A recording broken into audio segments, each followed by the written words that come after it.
Well, nice to see you. And nice that you've got a signing into the house, I guess, with 10 days to go with the transfer window. How pleased are you with Dale Stephens joining the pack? Yeah, he's a player we've liked for a while.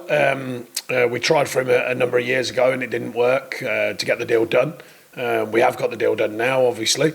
I think he's experienced in different levels of the football pyramid, actually, but he's played in the Premier League over the last few seasons with Brighton and done well. They're going down a different route, so it made him available. Is it fair to say that he's probably the longest pursuit for a player that you've actually embarked upon in terms of success? No, we've often been a bit like that. We've had players who we've looked at for a number of years before we managed to get them. Jack Cork was certainly one like that. You know, I'd always admired Corky since he was a young player, and he came to Watford actually on loan. And I'd always thought he was a very good player and a very good character. So I'd liked him for a while. Woody was another one I'd liked for a while. Barnsley, you know.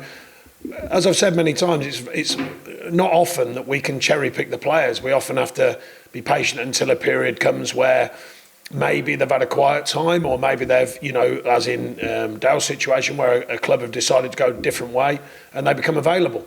So therefore we have to keep our ear to the ground and we have to watch the market, see how it moves, and also work within the financial guidance that I get. So that was part of it. But he's a good player and I think he'll fit in well here. And I guess the other thing in common with the kind of names you've mentioned, it's a low risk signing in the sense you know what you're getting and there's no kind of settling in period. Well, he's from the north, so he's a Bolton lad, so he understands about the north as well and the cultural difference, you know, especially having been down at Brighton for a number of seasons. But yeah, I think he'll get what it's about here. He'll know our players, or most of them. He'll have played against them a number of times, so I think he'll fit in really well and quite effectively and quite quickly, we hope. So I think he will. And when it comes to progress for other signings, how are you getting on? I mean, I'll throw Harry Wilson at you, but I know I'll get back, which is a very straight bat. But I mean, how are you going in terms of bringing out? It's not about straight bat. It's just I try and limit information on situations that are not real until they are real.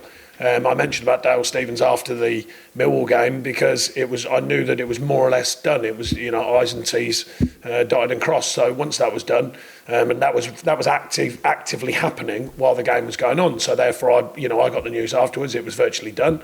Then I speak openly about the players, but when they're all rumours, then I tend not to, because I just don't think I want to be speaking about other people's players until they become part of us. But in terms of optimism of more bodies, are you more optimistic than you were in the last time we spoke to you?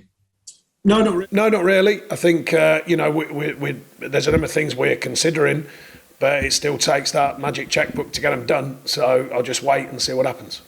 But the magic checkbook is at least working. It's at least open, because otherwise Dale Stephens wouldn't be here, would he? Yeah, we got that. We got a bag of balls as well. So that was good, and some cones. And I think we've got some bibs coming next week. In terms of injuries, which is more kind of pressing, I think you've got 8 players out now with Jay added to that kind of list. Does that mean that Dale comes in, or does that mean that you're stretched even further with a game like Southampton?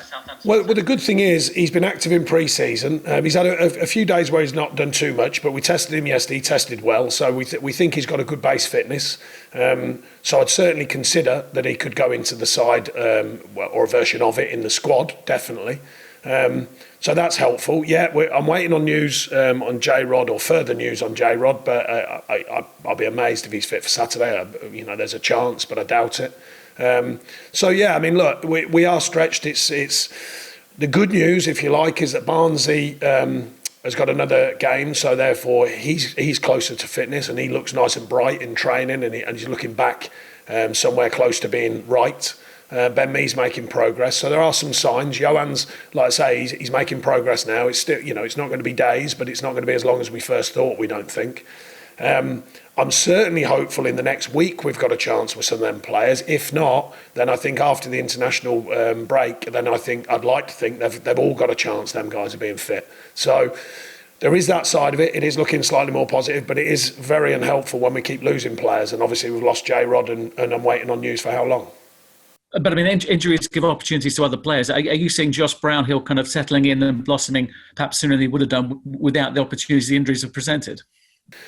Yeah, kind of. I mean, after the lockdown period, I think, people, when we were on 39 points when we came out of that, you aren't done, but statistically, you've got every chance from that moment onwards. And then once we got our first win again, it was always in our mind to get Josh Brownhill playing in that last period of games. But obviously he got thrown in against Man City and never came out and did very, very well in two different positions. I think he continues to mature into the group. I think he continues to mature as a player. I think he's a very good player. He's showing that. He's been excellent in the last couple of games. So it bodes well for him. And I think, to be fair to him, I think the competitive edge in a group that I talk around, it's an important factor. And, with Dale Stephens now, with Corky, he's not fit at the moment, but he'll get fit at some point. West, he's been on real good form. All of a sudden there's that competitive element. And we want that. We want that in-house competitive thing going on, as well as the opposition who you're playing, of course. So I think he's been thriving off that. And he's certainly been laying down a marker to say, look, I'm here, I want to play. And that's how he's been training. That's how he's been playing. You mentioned the international break. Do you think the consistency of your goalkeeper, Nick Pope, perhaps puts him top of the pecking order when it comes to England in a couple of weeks? Well, I'm not here to pick teams for Gareth, that's for sure. But I think he's a very, very good goalkeeper. I think he continues to improve as well.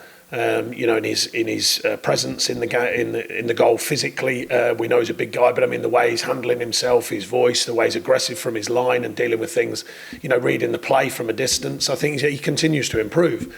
I'll be interested to see if Tarky's fit, and then can he get a squeeze in there? Because I was very surprised he wasn't in the last group, but we'll see.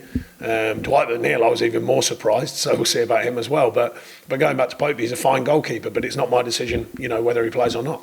Oh, not for England, that's for sure. Just on Tarkowski, has that all gone quiet? Are you now preparing for the rest of the season to have him with you, rather than be worrying about? I've not been preparing to have him with us. I've said all along that, in my opinion, he'll be with us. That if any other decision will be taken out of my hands if it goes, to a level that the chairman deems appropriate. But I'm not thinking that. I don't think it will do. I think he'll be here, and he's a very good player, and he'll get fit, and he'll enjoy his time continuing to play for us, I'm sure. At the start of things this season, we talked about the home and away record being very similar, and that being almost a testament to the fact that the guys have settled into playing Premier League football over 5 seasons. But if you look at it, are you a manager that says, look, I want the record at home to be better than it was last season? I think it was 7 or 8 wins rather than... No. We take wins wherever we can get them from. We felt after the first season back up, we would have to improve our away form. But some of that comes with experience. It's not just how you're putting the team out there. As a manager and coaches, sometimes it's the experience they gather from playing in the Premier League. That was shown in the next season, and a big season it was. Then the next one was a tough start, but a strong finish. I think the players continue to mentally mature, not just the physical side of the game or the understanding of the Premier League, but that mental maturation of learning from what actually happens, because the game's the best teacher. We as coaches and managers, we can all display knowledge and tell the players what we think and give them tactical guidance and understanding, but the game's the best teacher. The cleverest players learn from the game, and I think my players here learn from the game and how we operate against any given opposition. So I think they continue to do that. It's an important factor for me, season on season, to keep that consistent level of performance, but also to keep that consistent level of learning, whether it's us trying to educate from as coaches, but also that self-learning that comes from playing and working it out. Just a final point for me. You've come through and played and managed at all levels. Are you worried that with no fans in the foreseeable future, we are going to see the smaller clubs go bump without some sort of help from somewhere? Yeah, someone's asked me that the other day, and I made a comment that seems to have gathered a little bit of pace about, different industries should be there for. If the Premier League, it's sort of a lot of weight goes on the Premier League, like it should be answering all these problems. I wasn't suggesting that it couldn't play its part. I was merely suggesting that you can't just look at football and say, well, they should be looking after all the small clubs, because that should be every industry. Then you can't just apply it to football. Amazon, I believe, are making unbelievable amounts of profit. Well, do they look after all the smaller distribution networks? I don't know. I don't know whether they do or they don't, by the way. But what I'm suggesting is there's massive companies out there, not just Premier League football clubs, because they're still companies, don't forget. Now, if we can play our part and the powers that be decide some way that can happen, then fair enough, of course. But all I was suggesting was there's a lot of weight put on Premier League football and Premier League football clubs, and there was through the lockdown, are they doing this, are they doing that? Well, you've got to share that weight around top industries of all different kinds, and at least be realistic with it and say, right, okay, well, all these top market leaders in all their fields, therefore, should be protecting and looking after businesses that are maybe finding it tougher or not maybe as elite as some of them companies are.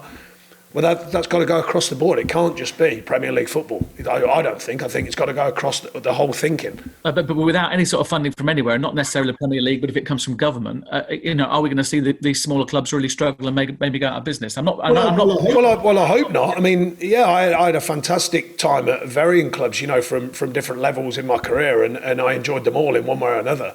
And they've become very important. You've got to remember when the sort of the power of the media went into football and the finances, there was a time when they thought lower league and small clubs and would disappear. That hasn't happened. People do look after their local clubs, and that's amazing from fans to do that.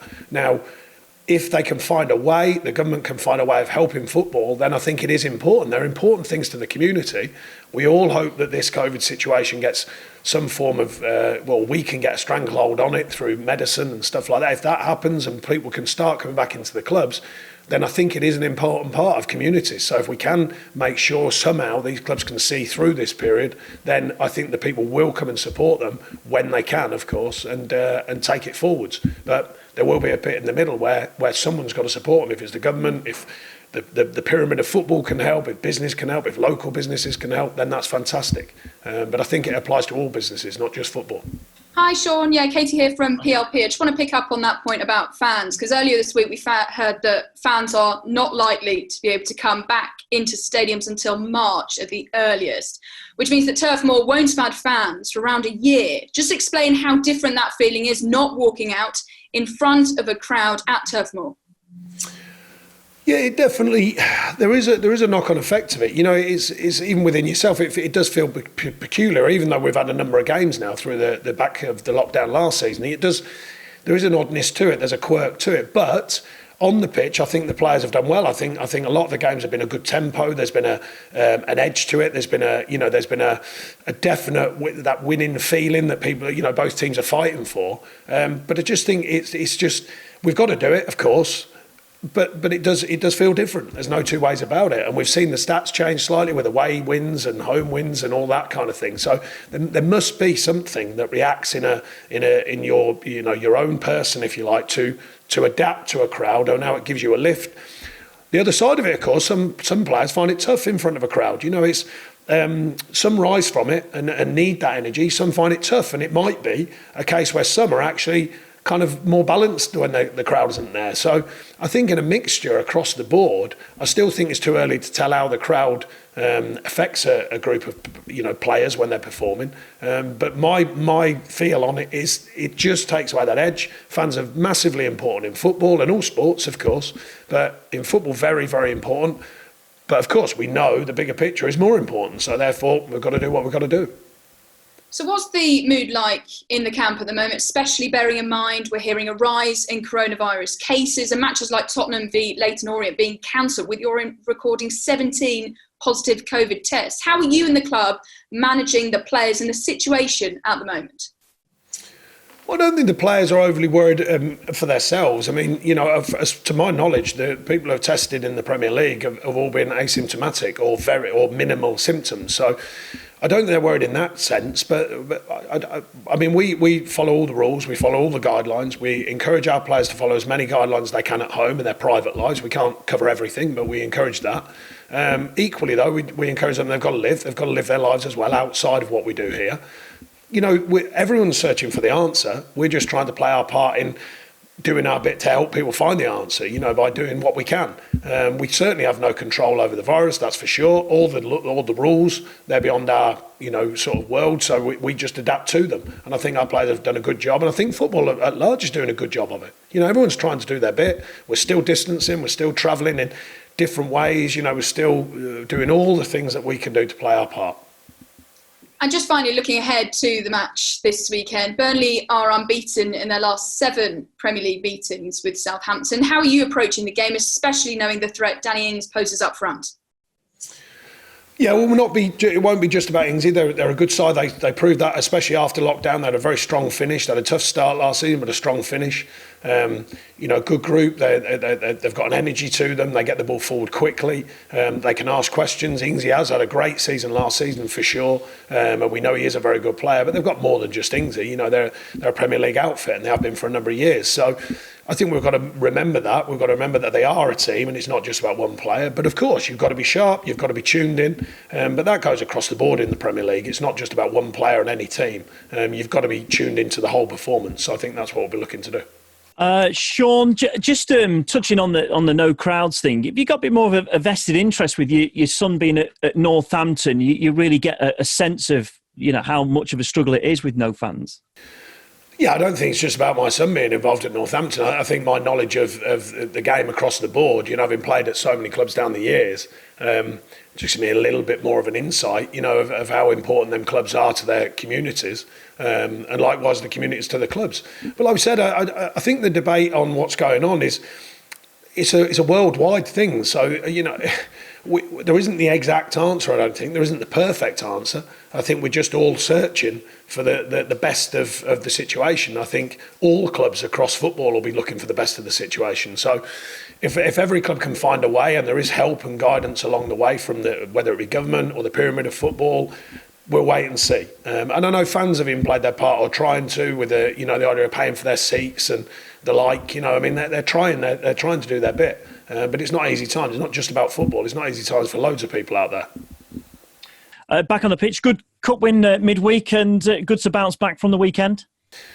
Yeah, I wasn't disappointed at the weekend, so I don't think it was bounced back. I think we actually gave a really good performance at Leicester. We were a bit, a couple of sloppy moments cost us in the end, but we created enough, that's for sure. We created enough chances, enough high quality chances, and then certainly a good second half performance at Millwall. I thought they were the better side first half, but I thought second half we showed a bit more of our pedigree and what we should be delivering, and I thought in the end we were worthy of winning that game, and some good young players who played for us and did very well. Yeah, have they impressed enough to maybe have a bit of a sniff for this weekend? Well, they've still got a long way to go. Jimmy Dunn's slightly in advance of the others because he's had a couple of loan spells, so that's a bit different. Josh Benson had a loan spell last season, Glenn had a loan spell, but Bobby has not had that at all, and he's just been with us and he did very well, I thought. So yeah, they're good players. It's a big step going into the Premier League, but they're earning the right to at least be considered around the squad, that's for sure, and possible starts depending. We've got so many injuries, that does give them more of a chance, and that is the alter side to the injury situation. We don't want injuries, by the way, but if you do get them, it does allow these doors to open for some of these young players, and even if they're on the bench, it gives them a good experience of what the reality is. They've been with us for a long time now because of the injury situation. They've been training with us all the time, and they're definitely improving. I can see it from them on the work they do on the training pitch. But of course, the final bit of measure, if you like, is when a real game comes along. And I thought they did very, very well down at Millwall the other day. Yeah, you've been pleased with their progress. Do you think they'll be able to make that step up to become, regular Premier League players? Oh, we'll see, because, you get a feeling for players and you get a feeling when they're about right. I think they've still got a bit of a way to go when we're going, okay, look, we almost know you're going to deliver. But some players, don't forget, they need to be out there. And once they're out there, some just take it on. It's just like a natural response. And some find it difficult. I think the no fans thing might play a little bit into their favour, in a way, these young players, because there's not that same demand in a stadium.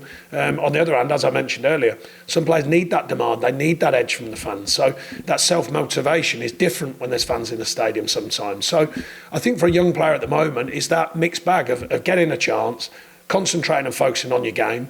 And I think as long as they do that, they've got a chance regardless of whether we've got fans in the stadium or not. If they concentrate and focus on their game, they deliver a performance, it can only build experience, but also build belief in what they do. Going back to the injuries, Jay Rodriguez, how is he? Will he be available this weekend? Same with James Tarkowski? I'm waiting on news on Jay Rod. Obviously, a late night travelling back. So I'll get more news. We're having an afternoon session today, so I'll get more news when I go over. Tarky, I'll wait on more news on him. It's not serious, but it's still inflamed his toe, so if that settles down, he's got a chance. Able to bring in Dale Stephens as well this week, a player you've chased for a while. What will he bring to the club? Yeah, we haven't chased him for a while in the sense of the last couple of seasons, but we did do a few seasons ago when we tried to sign him, and that didn't happen. But, it's another one, like I say, sometimes we have to keep our ear to the ground and watch the shifting sands of the market. And so that happened. We got a sniff on the fact that he might become available. Brighton may be looking down a different road or whatever. So therefore, we've activated on that. Southampton this weekend, couple of defeats already. Is that surprised you from last season, the way you started? Well, I mean, the beginning of a season, no fans, all the stuff that we're talking around, it kind of, everyone's waiting to see how that affects groups. But the main thing for us is to register there's still a good Premier League outfit. So we know about the Premier League and we know you have to be switched on to every game. You certainly, whether teams are winning or losing, there's no gimmies in the Premier League. So we will have to be right and ready to play. Morning, Sean. Morning. Sean, we've spoken about James Tarkowski a lot over the last few weeks. It's good to hear that the injury's progressing well. I know you're not affected at all about any of the transfer speculation, but have you noticed a change in him at all? Is it something that has affected him? No, not overly. I mean, I don't think it's helpful, if in the sense that too much noise about it, but he'll be used to it. He's not the first player who's had that outside noise about their futures. So he'll know all about that. We've certainly had lots of links with lots of clubs down the last few years with players, and him included, by the way. Only last season there was talk of it, last pre-season, if you like. So I don't think it's new ground for him, but he's a top pro. He's a very level-headed guy, and I think once his injury's right, he'll get on with things, as he always does. You haven't lost to Southampton since 2016, and bearing in mind the core of your side has remained quite constant in the last 4 years, how much confidence does that give you and the squad heading into this game? Yeah, it's always a strange thing, actually. We get that a lot, like the team's not changed. I think if you look back at that squad and you look at this squad, I think you'll realise it has changed quite a lot, actually. But that aside, then I think the honest view of it is, the stats of the past, they don't actually mean anything for the future. So, I talk to the players actually a lot about that. What's gone in the past doesn't guarantee the future. So we don't look at what's in the past in that respect on any given team. What we do remind the players of what's going to be needed to go and beat a team like Southampton again. So we will be aligning them with that. We want that knowledge to go onto the pitch, and we want it to be a performance that can win. So we actually, we certainly don't make the players like talking about the past, because it's no benefit for the next game. So we'll be focusing on the actual challenge of the performance. Ralph Hasenhüttl was saying to us yesterday that he's not actually been that surprised by the level of performance from his side so far, considering the pre-season that all these teams have had. Is that the way you feel about Burnley as well? Do you think it will take a couple of weeks, maybe after the international break, for us to see Burnley and other clubs at their peak? I think the beginning of the season, any season, is always indifferent, or often indifferent. You see odd results sometimes, at the beginning of a season. So I don't think that's a major surprise. Look, the pre-season's been what it is. We've all been similar. We've all had to do what we've had to do. I think player sharpness does come from playing more regularly against the sort of top opposition that is formed by the Premier League. So I think that does bring player sharpness, but I think we're all in the same boat. So I think players will get fitter and sharper. In our case, actually, it's not so much the fitness level, it's more the injuries getting fit. That will make a difference to us. But no, I've been quite happy with the fitness and the sharpness of the players. Now it's about taking on the next challenge and taking it in to win games. And just finally from me, there have been reports in the last few days about a potential takeover. Do you know anything about that at all? And how much of a boost would that be if investors came in and they wanted to spend money, especially on the playing squad? Yeah, I mean, that's not my domain. That's for the chairman, that's for the board. They're the decision makers. If and when something like that happens, I have no knowledge of whether it is happening or not, other than what you've told us through the media. Just on Josh Brownhill and obviously Dale Stephens as well, given that Josh has sort of come in and adapted really well in that central midfield role, but also given the arrival of Dale and the injuries you've got in that area, is there a bit of a balance between potentially having to move Josh away from a position where he's been performing well to play on the right if needed to get the four natural midfielders in there? Well, he's done that for us after the lockdown when he came into the side, and he did very well at it. So we know he can do that. He's got a great honesty to him, Josh, and his work ethic too. So, if we have to use him elsewhere in the team, I'm sure he'll adapt to that without even a question. That's the type of character he is. So we'll wait and see with that one. But it's just, we've got to get bodies in. We know that, but not just through transfers though. We've got to get bodies fit. Because when we've got everyone fit, then it looks a bit more balanced. We're not as many short then, but at the minute it just looks even more stretched because we haven't got bodies in. But equally looking after our players in here, getting contracts tied down quickly, getting players, making sure they're here, making sure all our top players are here. Things like that are important. It's not just bringing players from the outside in. That is helpful, of course, when we are stretched, and it's also helpful because we do work with a very low number in our squad. So Do we want to bring a player in or two? Yes, we still do. But if we can get players fit, that's as important as anything at the moment. You mentioned the contracts there, and keeping those sort of key senior players has been a key theme for you and the club since you came in, really. Are you still sort of hopeful and undergoing talks with the likes of Westwood and Jack Cork and that sort of key core players to? Yeah. We try and make sure that we're on top of the contract situation. The chairman and the board know the contract situation quite obviously. They know my recommendations as well. So we'll wait and see what happens with that. But I think that's an important factor. You know, keeping our top players, keeping the good players here, keeping the young players here as well who are developing, because we do believe in what we do here. It's not just about players coming from the outside in. Of course, that is something that we still want to flex, but it's important to keep our group together, make sure they're looked after and make sure they're under contract here, I feel. And just lastly for me, we've spoken plenty in recent weeks and months and probably years about the nature of the market and the prices being quoted for players now. And you referenced the magic checkbook there earlier on. With that in mind, do you sort of feel like you'll have a 10, 15, 20 million pounds to spend on one individual should the need arise and the stars align for you to bring a player in at that price? No, we never work like that. It's just a case of, look, this is the player that we think is appropriate. Can we do it? So it's not really relevant, the numbers. And the magic checkbook, maybe I'd have to say the possibly magic checkbook. Maybe I have to check my words on that one. But I'm only joshing, by the way, in case anyone wants to try and make another story about it. But yeah, we'll see. We'll see if the magic checkbook is open.